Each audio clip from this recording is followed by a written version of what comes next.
The Austria 2025 GP weekend is here and we have a huge upgrade to go over.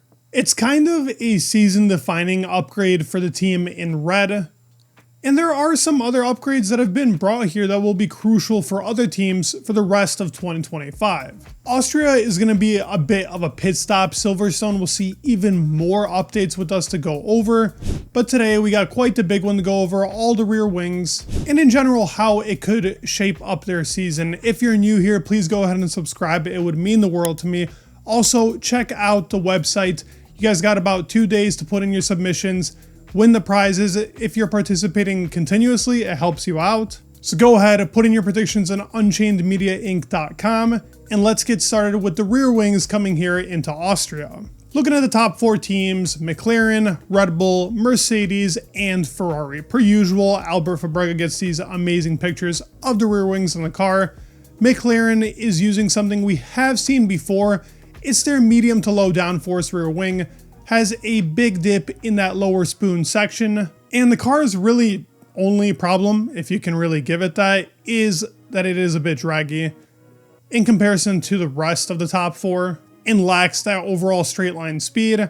Now, they're at about a medium low. The Red Bull is very drastic in that rear wing, very low downforce, and it looks brand new to me, at least the shape of it. And if you look towards the top, even at that part where they have that bib set up on the top section of the rear wing, you can see that it's almost disconnected from the corner of the wing itself. So showing you how low downforce they've gone.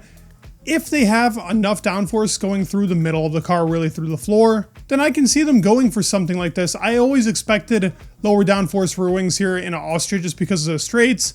But you do want to keep that car very stable because the rear can slip out, especially if tire wear is going to be so significant. So we're probably going to see changes in different variations. I definitely do not expect this on Yuki's car.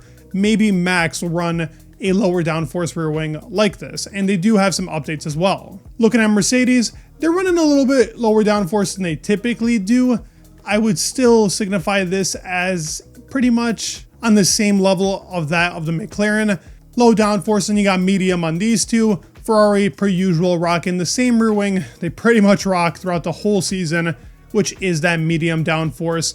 Very similar to that of the McLaren rear wing, not too many differences, but 3 out of 5 for 3 out of the teams, and then Red Bull is rocking the lowest downforce out of all of the teams that we're going to go over. Taking a look at the midfield teams, you have Aston Martin, Alpine, Haas, and Racing Bulls. Now, Aston has also notoriously throughout the season ran a pretty high downforce rear wing, still continuing to be on that 3 out of 5 scale. Not as big as they've typically had, but I would compare it to that of the Mercedes and the McLaren, all about a 3 out of 5 on downforce level. Looking at the Alpine car, now they have a little bit less on that rear wing than that of the Aston Martin, Mercedes, and McLaren. Could I really put this up at a 2 out of 5? I'm not sure. The lower spoon is about the same as the Aston Martin, but the upper section is a bit smaller. They're always running a bit lower downforce. I tend to mention this a lot because this team is running a power deficit. That'll probably change next year with them running Mercedes engines. But for now, let's just say it's about a 2.5 on the scale. It's not too different to the previous teams, and I wouldn't say it's at Red Bull's level, so we got to put it in the middle. Looking at the Haas car, they've also been traditionally rocking this same rear wing for plenty of GPs. They don't tend to change it very much. 3 out of 5 just looks a bit smaller in scale when you're looking at it from this angle. And Racing Bulls, another team that tends to run a bit lower downforce towards the rear of its car because of its draggy nature, which wasn't something that was the case last year, but this year the car is a bit draggy. Same problem as the McLaren. So I would say they're also in that 2.5 in the scale. But now it's time to look at the Ferrari car, who has brought a floor upgrade here, which is obviously some of the most important pieces on these regulation of Formula 1 cars. It's going to suck actually not seeing these upgrades in 2026 because they are so intricate and unique, and it's really cool when they're pointed out like they are here. But the idea and what it's supposed to do is help the team be in a better setup window. There have been GPs where they had to lift and coast because of the plank wear in the rear has been giving them so many problems. I stated it in a previous video and we didn't know if it was true or not. Now we know 100%. In Spain, they had to lift and coast because of how much the floor gets worn down. This floor, unlike the other upgrade they had in Bahrain, is specific to that of actually trying to take these problems out of the car and really open up that potential window they've been talking about for the whole season, which is just annoying to hear. Let's see if something finally happens. We're first going to look at the smaller changes on the car, which is your front outboard floor fence.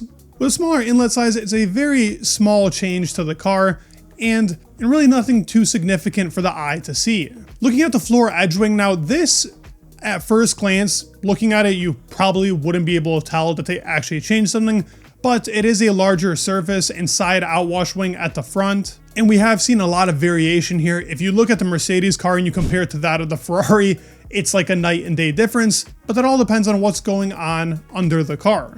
Looking at the diffuser, that is going to be another change that's pretty drastic. They've gone much more aggressive on really the roof corner of the diffuser itself for an increase in outwash in that section. We have seen teams change this a lot throughout the season, and Ferrari is one of them that has been continuing to change it from the start of the year. We also got some very cool pictures of the bottom of the car. As you can see, those Venturi tunnels, and the one closest to that outboard fence to the left side has been changed with a more circular shape than that of the previous. In the middle and the one closest to the nose of the car have been kept pretty much the same, at least from what I can see on the angle of this picture. You can also see some slight variations in the front brake ducts, a little bit more opened up in what's supposed to be a very hot Austria weekend. Another big upgrade that is being brought here, not pictured unfortunately, this team very rarely gets pictured, is Sauber. They have a rear wing upgrade that wasn't pictured, and they have a floor upgrade. So yet again, that team is advancing upon what is already now a pretty decent car, scoring points in Canada, Spain. Sauber's doing a good job. Look out for them in this weekend. They haven't been a very draggy car either, so this could be a pretty decent track for Sauber overall. And from the looks of it, it should be giving them more performance in the race. Words from Nico himself. Mercedes also have an upgrade here that has not been pictured, that they have talked about being performance related. I have yet to see it, but I will try to cover it, at least in community posts, if I can, if we end up getting something about it. Also to note on the Mercedes car, their rear suspension that they have in the back, that was changed in previous GPs, they ended up bringing it back, they weren't very sure about it. That was ran in Canada, and they expect to extract more performance out of it, supposed to help with these tire temps. So let's see if that continues here in Austria. I'd love to hear your thoughts in the comments below. Please leave a like, subscribe, it would mean the world, and peace.